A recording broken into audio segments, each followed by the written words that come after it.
Good afternoon. We're returning from our brief adjournment, having heard from Kath Masella from Western Australia.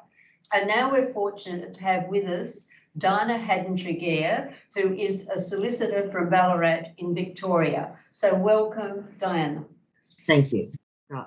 Now, how do you want me to read what I've submitted, or? Well, no, perhaps, well, first of all, I'll introduce, we've got Dr. Helen Pringle here, we've got Mary Kerr, we've got Kerry Heubel, and we should have Bashi Kumar, but she's here in spirit. She's at home with her children who are suffering from some dreaded allergy picked up at kindergarten, as we all know happens. And tell us about the work that you've done in relation to family law, the Family Law Act, and the recent amendment bill, and the Victorian Family Violence Protection Act. I think those are your areas of expertise in addition to others, but we'd like to hear from you on those issues. Yes, yeah. I've been practicing as a sole legal practitioner in Ballarat since 1992 in the area of family law, child protection and criminal law in my main areas. And I do a lot of court work, and I'm used to getting beaten over the head by magistrates, whether they be male or female, because we don't always have magistrates who are familiar with the law, and they don't like being told the law either. But anyway, that's I'm used to it. I've got a tough. I've been practicing long enough to be able to withstand that. Could I just, sorry, Di, could I just on that point, I'd really like to say this to what you've just said. We did CEDAW hearings or a CEDAW tribunal in England, and one of the barristers said, she practices in family law there, and she said that when it comes to rape in terms of the criminal assault that's being carried out in the family setting, they make it up. There is a Sexual Offences Act of 2003 in the United Kingdom that governs the whole area of rape, and there's a definition of rape in that legislation. Now, that's the Sexual Offences Act of sexual offences, and therefore it's about crime. But nonetheless, the definition of rape in family law should be the same as the definition of rape in that legislation, but the judges don't follow that. They make it up. So I'm just agreeing with you that there is a real problem as to educating those who are in positions of power in the courts about what the actual law is. But anyway, let's proceed, and you tell us about how has Australia's implementation of its obligations pursuant to CEDAW improved since CEDAW was first adopted in 1981. What has improved for women over the last 50 years, and what has got worse? Oh, generally it's been a very, very slow improvement, and I'm not sure that lawyers practicing in these areas, and indeed the judiciary, are aware of the conventions, which concerns me. That is the convention of the CEDAW Convention and the Convention on the Rights of the Child. Whilst I don't have any statistical evidence to back up what I'm saying, that's not my area. But my overall view is that CEDAW, the convention, is relatively unknown, and it relates mainly to Commonwealth or federal law, to which Australia is a signatory. My brief research on that showed that Australia, when it signed the convention, added a rider or reservation, which is correct, that the implementation of the convention or treaty throughout Australia will be effected by the Commonwealth, state and territory authorities, having regard to their respective constitutional powers and arrangements concerning their exercise. That's always been our issue. We are a federation, so every state has different laws, every territory has different laws. And that's where you get this, in Victoria, you've got the conflict between the state laws and the Family Law Act. That's and you've got to know each of the acts very, very well. So that's that is a hurdle in my view. But I think that women's access to justice and the law it's improved, but very slowly. I couldn't put a percentage on it even. Sometimes I throw my hands in the air and think, oh, we're going backwards, not forwards. You know, and the two conventions on the right to the child and on elimination of violence against women are not taught at university here in Victoria. They're not part of the compulsory training of young lawyers. And they're not part of the continuing professional development for lawyers, which you have to complete 10 points in certain areas each year before you renew your practicing certificate. My view, they should be. Both conventions especially should be compulsory. Yeah, that's my view. Otherwise, no one really knows much about them. The second question, or number 7, where you asked about has there been any improvement since 2018 or over the last 5 years? Again, there's been some improvement, but not, you know, I think there's been some improvement, and then, you know, you go to court and you try and argue the case for a client, and you know, you get put back a bit. So I'm just not sure. And it's, but I do know that each time I appear in court for a female client, it's not a lay down the Z that I'm going to get what I want. And I've got to thoroughly prepare my case, either family law or family violence, because there's always a hiccup. The magistrate will start asking questions, and you've got to be able to have answers. In the area of family violence and personal safety, this is in Victoria, so the law, I can't speak for any other state because they're different. But in Victoria, the Family Violence Protection Act and the Personal Safety Intervention Order Act, you know, they're complex. It's complex legislation. You've got to know it.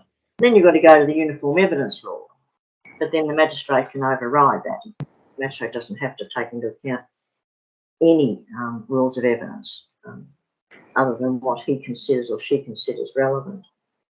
With women applicants and women respondents in family violence proceedings, they need to be legally represented in the magistrates court level in order to obtain full final intervention orders that cover, you know, and they need to be worded correctly.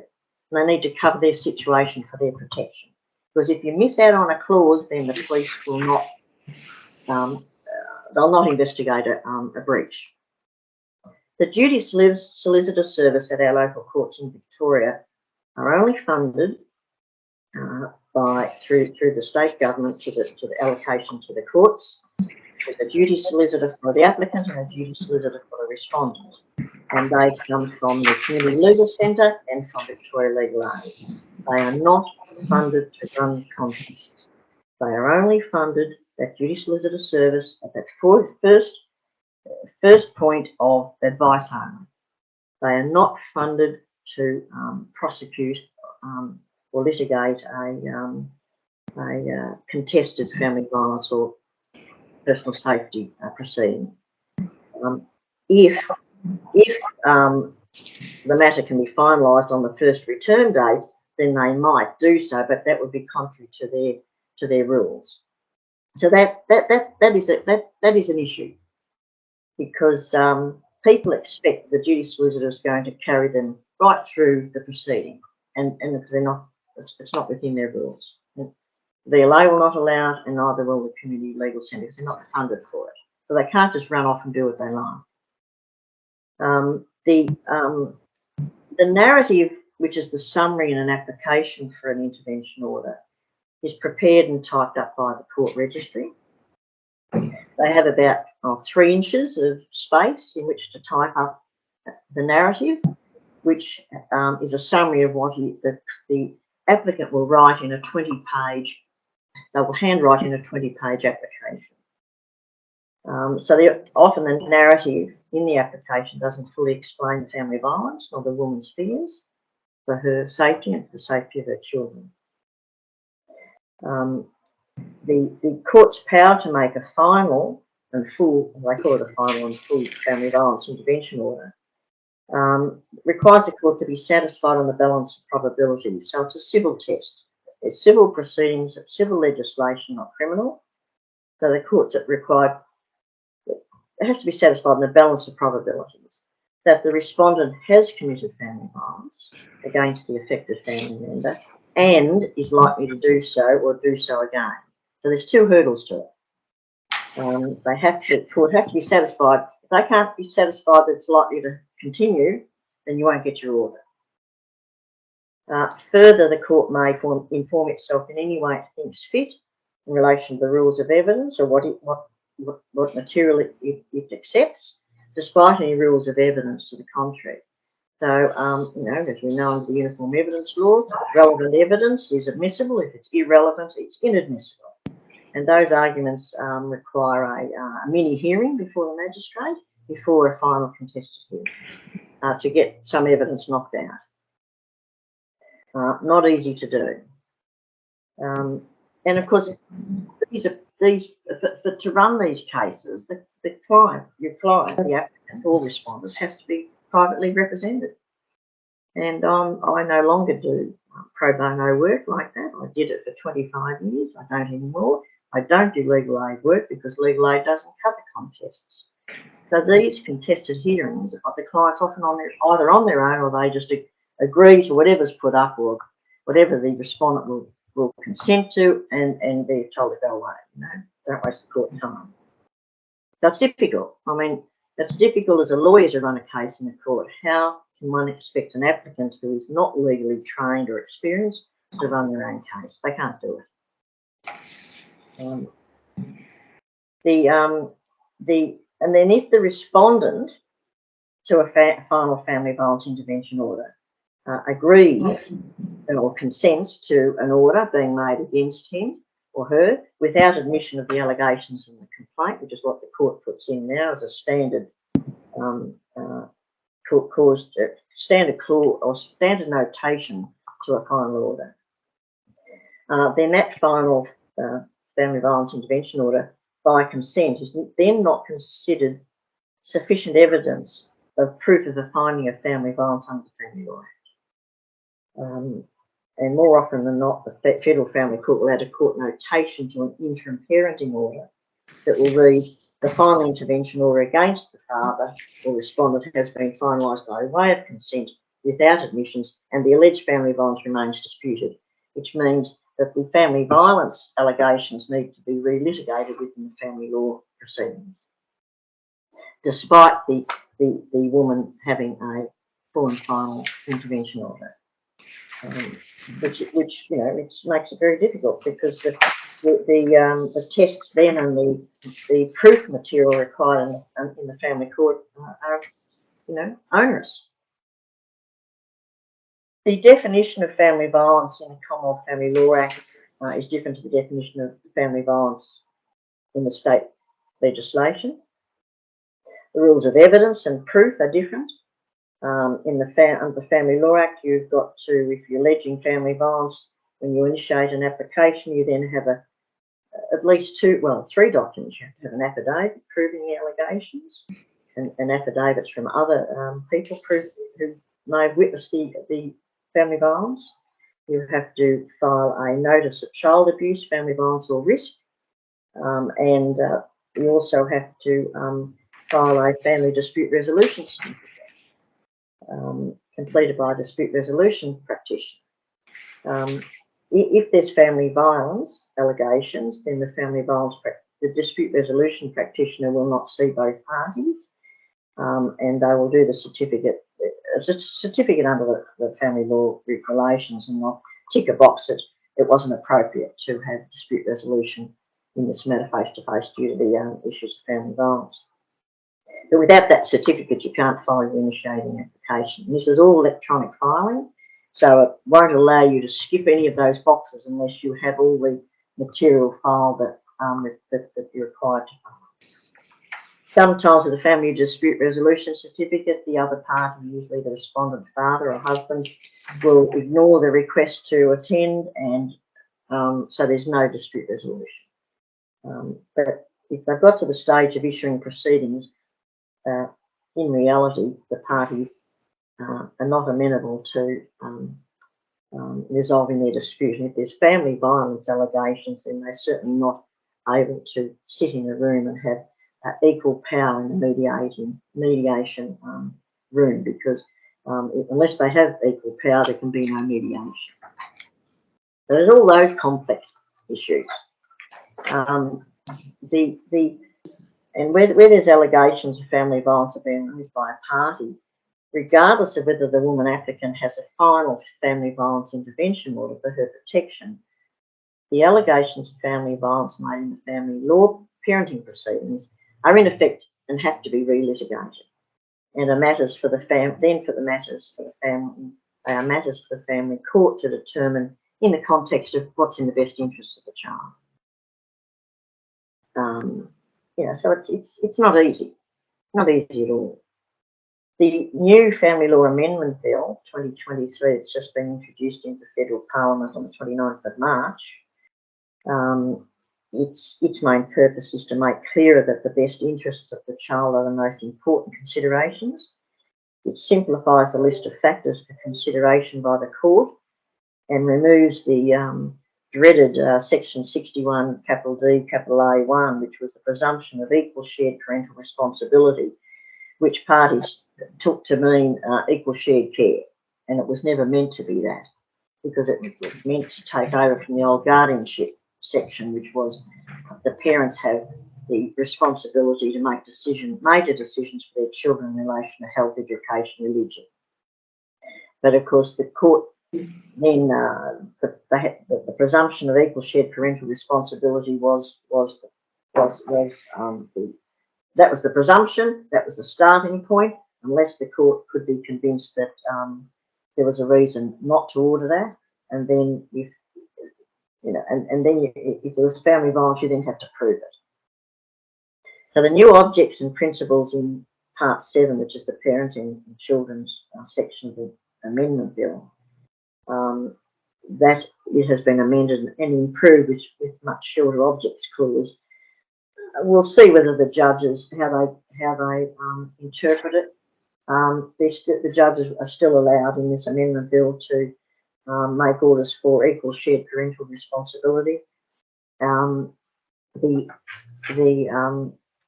new amended Section D, which is the objects part, I think I've summarised it there, but what it says is, which is rather odd, the objects of this part, that's the part in relation to parenting framework, is to ensure that the best interests of the children are met and to give effect to the Convention on the Rights of the Child done at New York on the 20th of November 1989. I don't know what done at in New York means. Pretty appalling language. I would have thought signed at New York on the 20th of November. Anyway, it's done at New York. This is straight from the exposure draft. What it should have had there was also, should have included the Convention on the Rights of the Child, in my view, but it doesn't.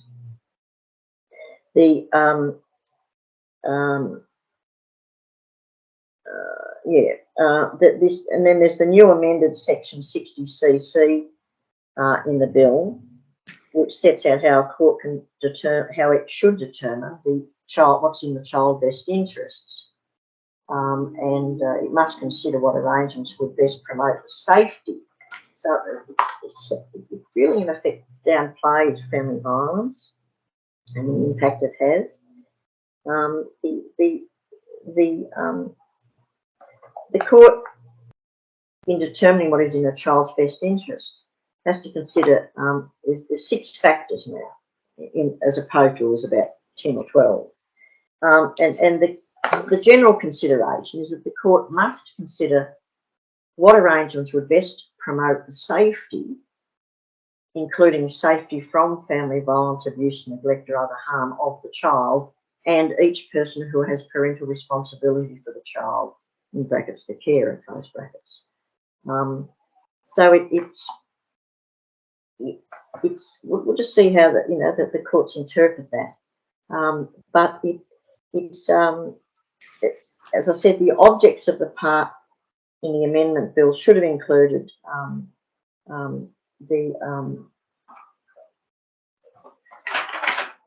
should have included the CEDAW, the Convention on the Elimination of Discrimination Against Women. That should have been clause C. But it hasn't, and I don't know why it has excluded it or not included it. I don't know what was in the mind of the Minister or his department or the Attorney General. Because both CEDAW and the Convention on the Rights of the Child in Article 19 is the protection from violence, abuse and neglect. And then the Convention on the Elimination of Discrimination Against Women includes the equality and the human rights and fundamental freedoms. And I just don't know why it hasn't been included. And I don't know why, or if they did, I don't know. Consult with our only representative on the Australian representative on the CEDAW Committee. She's a, I don't know. I don't know those questions. Not privileged to know. I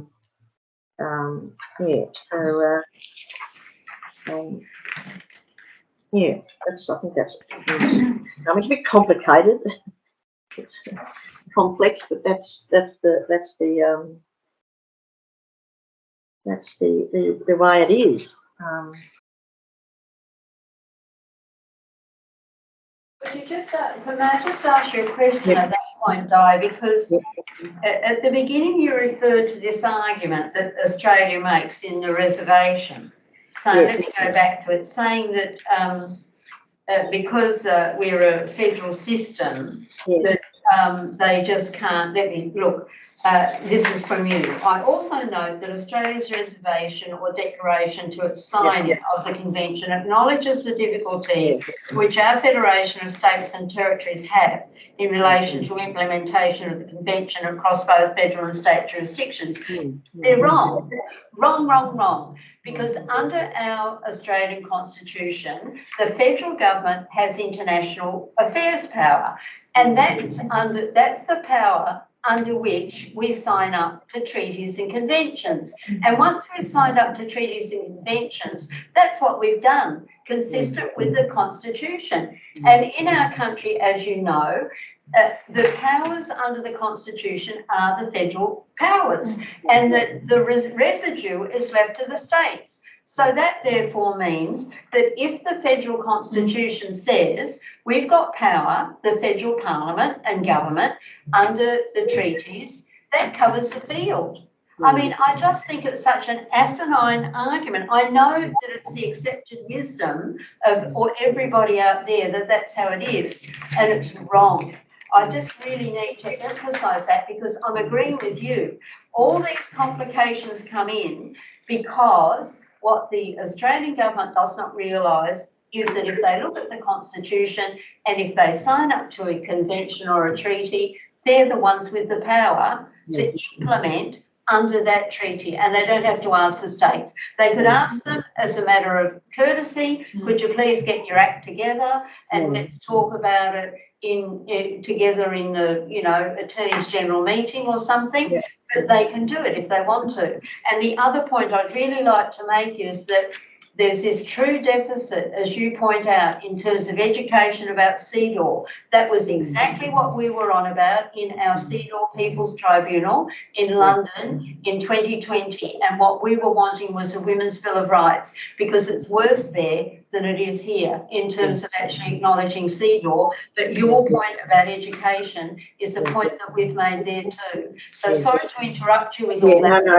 Absolutely. But I don't know why the Australian government was allowed to put in a reservation.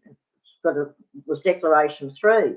In other words, they've signed the CEDAW, but they're blaming the states that they won't be able to implement it fully because of the shared and distributed powers between the Commonwealth and the states. It just it's a cop out.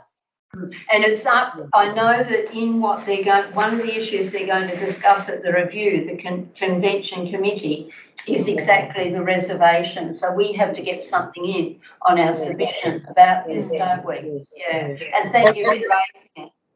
Yeah. The other thing too is that, of course, we know that the Family Law Act, being a family being a federal act, overrides state law, which is another issue coming in, which presents itself in relation to a woman who has a full and final intervention order under the Victorian Act, and then she has to run the argument again in the federal, in the family court, because it's not considered, it hasn't been proven yet. But the Family Law Act overrides, if an intervention order is inconsistent with the Family Law Act order, then the Family Law Act orders will override the intervention order.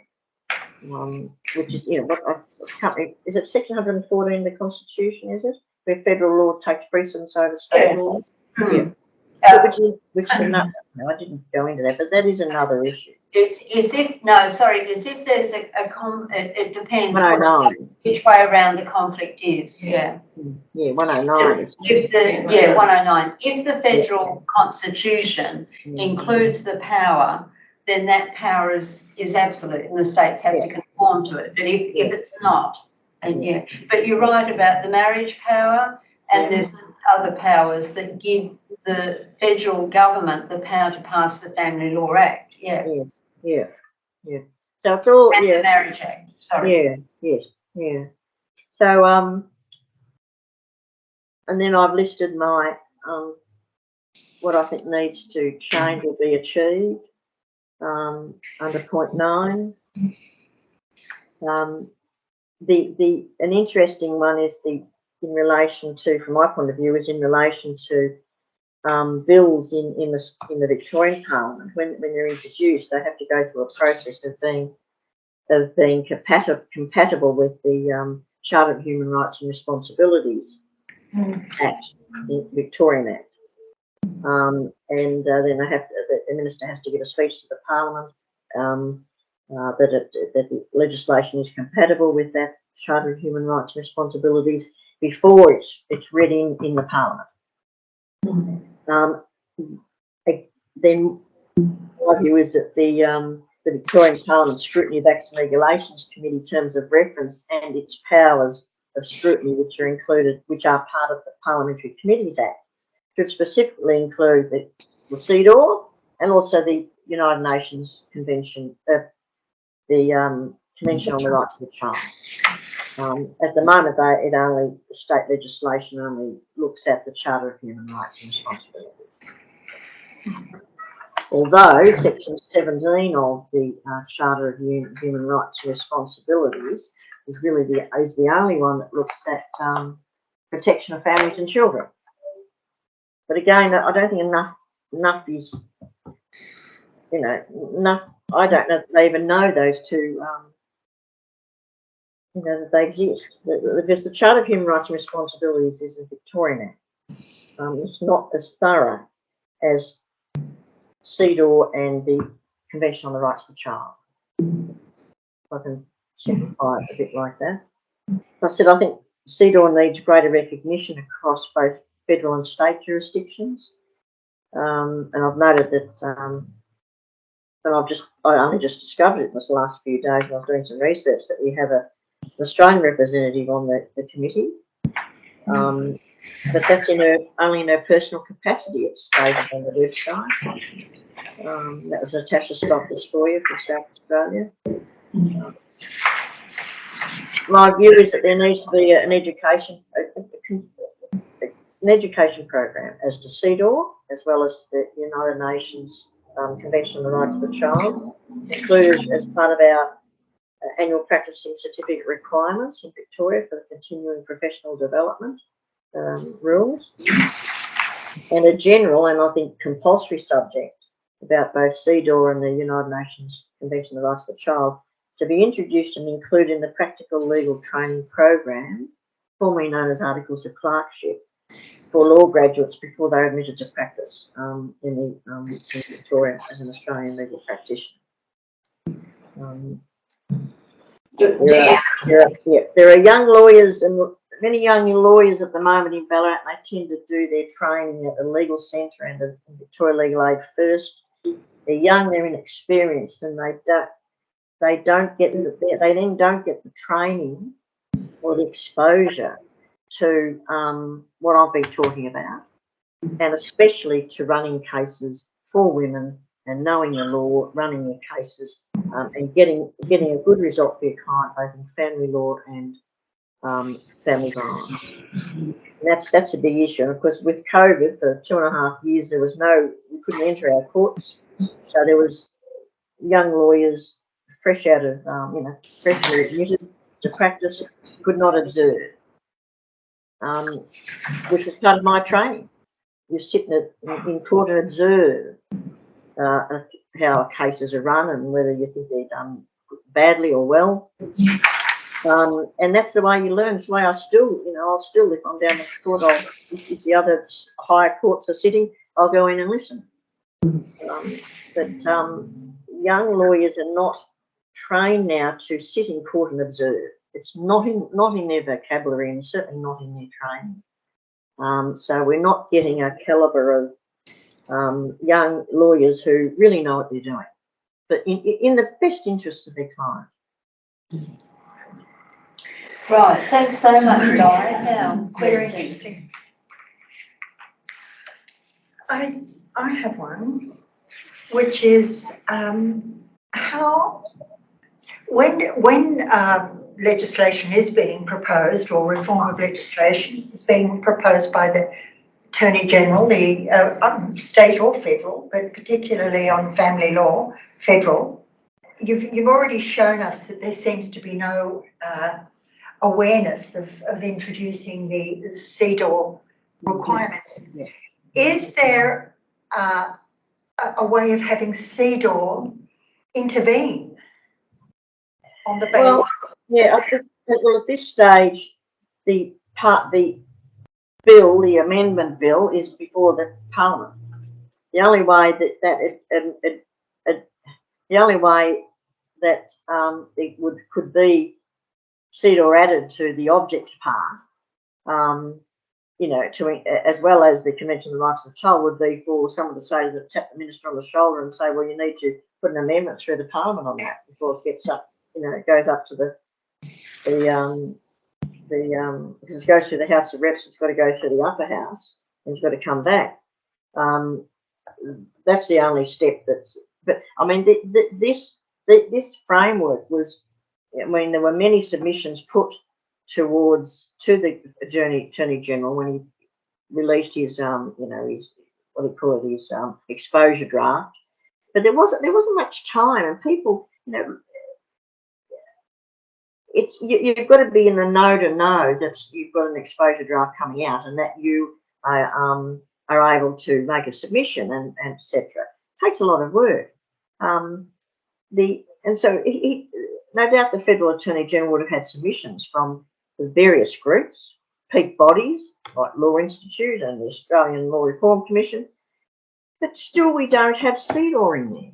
So, But did Natasha Scutt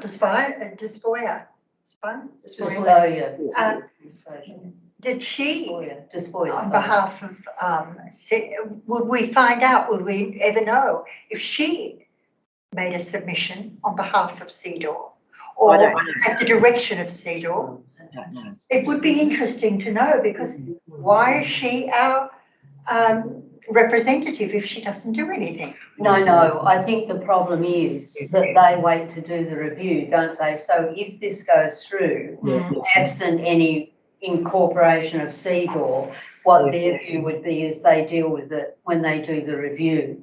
And so at the review, they'll say, well, look, this should be incorporated. A bit late. It'll be very fast, wouldn't it? That's the horse is bolted by then. The other thing I wanted to ask on this quickly before others come in is that in the Victorian process, you've said that they have to look at their human rights legislation and when the bill's going through and see if there's any impact, etc., and they should do that with CEDAW. Yes. But you see, sometimes this becomes, is it a real exercise or is it just a tick box that somebody says, oh, yes, we've done that? Because I know it is a tick box, but it's a serious tick box. Oh, Because so I was they, in Parliament when this was introduced, you see, these statement of compatibilities, because that was around at the time that the Charter of Human Rights and Responsibilities Act came in 2006, but it took 3 years for that to be implemented, you know, to be drafted and put before the Parliament. No, it might be a tick box, but and I looked at one just recently with the Children, Youth and Families Amendment, Raise the Age Bill 2022, which is just in the state parliament. It was in the state parliament in February, where they have to lay on the table a statement of compatibility with the Charter of Human Rights and Responsibilities Act, and they have to, the member has to speak to a number of areas on how the proposed bill satisfies compatibility with the Charter of Human Rights and Responsibilities. So and this, I've got to print out the speech. It's thorough. good. And the Charter of Human Rights and Responsibilities Act, Section 28 says, a member of Parliament who proposes to introduce a bill into a House of Parliament must cause a statement of compatibility to be prepared in respect of that bill, and that statement must be laid before the House of Parliament, into which the bill is introduced before the member's second reading speech. So it's going to be between the first and second reading speech. It's generally on the first reading, which is when it's laid in the Parliament, and it's laid there until a date's given for the second reading speech. And the statement of compatibility must state whether, in the member's opinion, the bill is compatible with human rights, and if so, how it is compatible. So it's fairly thorough. Good. But in my view, that I don't know why that doesn't happen with CEDAW. And in the federal parliament too, the CEDAW. Yes. And so over to Helen or Mary or Kerry, another one. No, I don't know. It's probably coming from a point of view from like, especially younger kids or kids in high school, you know, when they do legal studies or social studies. I find that I didn't do legal studies, but if I did do it, I would like to have known about CEDAW in school, because if kids do go down that line of wanting to be a lawyer, understand the concepts earlier on, and actually understanding why there is something for women to talk about in these issues, because it's almost like, the idea like, it's a women's issue. Especially for a man, they don't want to identify that, especially in going on practicing law, and a lot of lawyers and barristers are predominantly male. Yes, and I agree, and it's often, I suppose it depends on the cognitive powers of a 16 or 15 or 17-year-old at high school, secondary years. And I don't know what the legal studies subject is anymore, and it would differ between schools and whether they're private, public, etc. But they certainly, in my view, should be part of their curriculum on legal studies, is CEDAW and the Convention on the Rights of the Child. Both, I think they're both important, crucial. There are other conventions, but those two first. Yes. Or primarily those two. I was wondering on your final page 6, paragraphs F and G, would you be inclined on reflection to include an additional paragraph H to say that these educational programs on CEDAW should extend to magistrates and judges and registrars, all those who are in decision-making positions within the court structure? Yes.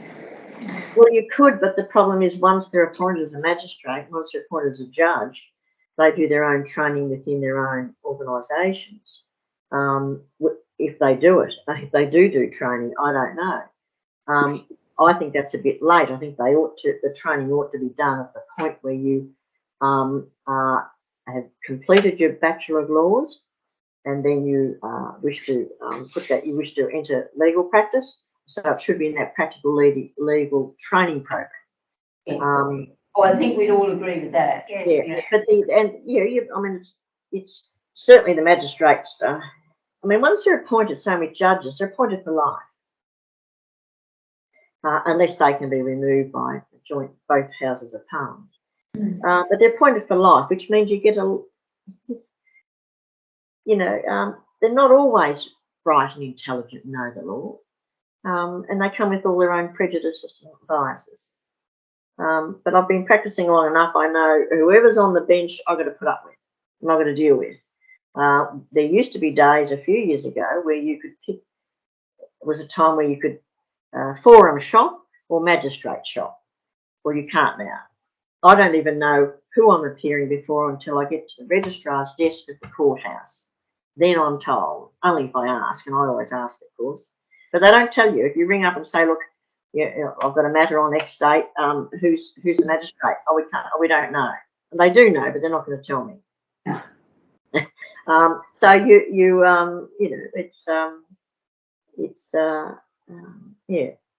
but yeah, they certainly for their ongoing training. I think the Judicial College of Victoria does a lot of training for the judges, And they should incorporate it. They should incorporate CEDAW and the UNCRC. I think that's I think they go hand in hand in my view. Could I just ask you one last really quick question about interpreters? Yeah. Because your comment about the foreign shopping, when I was at the bar in Melbourne, there were two interpreters of one particular language, and we always tried to get to court when one of them was the interpreter, because we knew that was a good interpreter, and we didn't have any faith in the other interpreter in matters like you're just discussing now. Have you done cases where there are interpreters, and what's the position now with interpreters? I don't know the case in Melbourne. I know it's very difficult to get interpreters in country Victoria, regional Victoria, but I don't know. I did a case for the interpreters years ago here in the magistrates court, and it was difficult because one of them, I think, in the case wasn't qualified enough because they had to prove their qualifications to the magistrate. And one of them, I think, was a relative of one of the families in the case that removed. He was removed, but it's I think they in now with the interpreters to do it by Zoom link to the court or MS Teams link. I don't know. I certainly don't know if there's been. I haven't seen interpreters in our courthouse since before COVID lockdown in courts. Yeah, but is that because they're not needed, or is it because they're not available? I mean, do you have any? Well, they would be. Some of them they would be needed in some cases, some areas. Their availability, they're mostly all in Melbourne, but they would be available by the court's MS Teams, or Zoom link as we call it. It's the same as a person when they're in custody in the prisons. They appear in court by a link from the little room in the prison or the Melbourne Reception Centre. It's no different. So they should be easily available because they don't have to travel. Then the interpreter doesn't have to travel, waste of time, day out, sitting in a court waiting for the matter to be heard or his or her evidence to be interpreting to be called. But as there are people in Australia whose first language is not English, then it would seem important to have interpreters available. Yes. And certainly, it's a little town of Nil, really know Nil, Nill, up in near the border of South Australia and west of the state. About 60-70 k's slightly northwest from Horsham. It has a very large Curran community.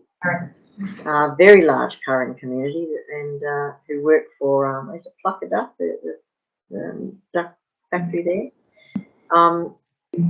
And English is not their first language by any means. But I don't know that they're such a highly respected and regarded, and they really fitted in well with the little small town of Mill. I doubt that any of them ever commit a crime. I really don't. I'm not, I doubt it. I've certainly not seen them in Ballarat courts.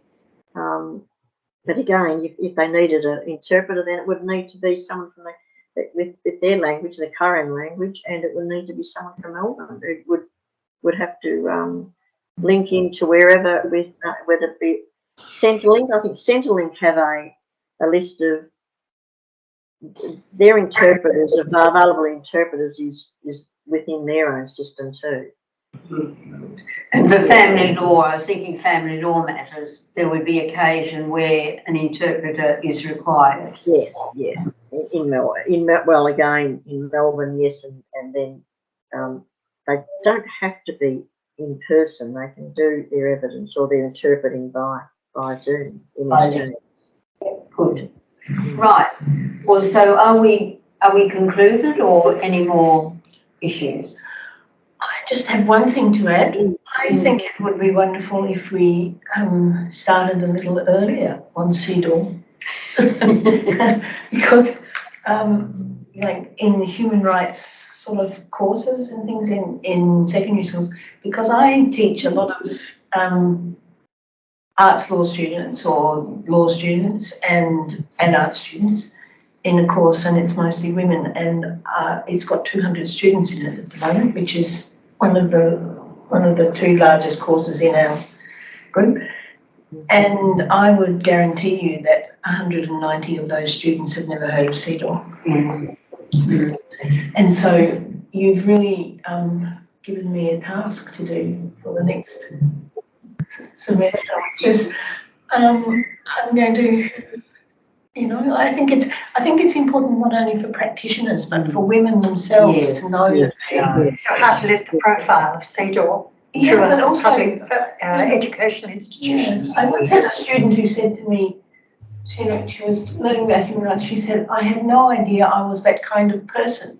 I said, "What do you mean exactly?" She said, "Well, I'm a person that's surrounded by these things that are meant to protect me, and I have these things that I have this status that I didn't know I had.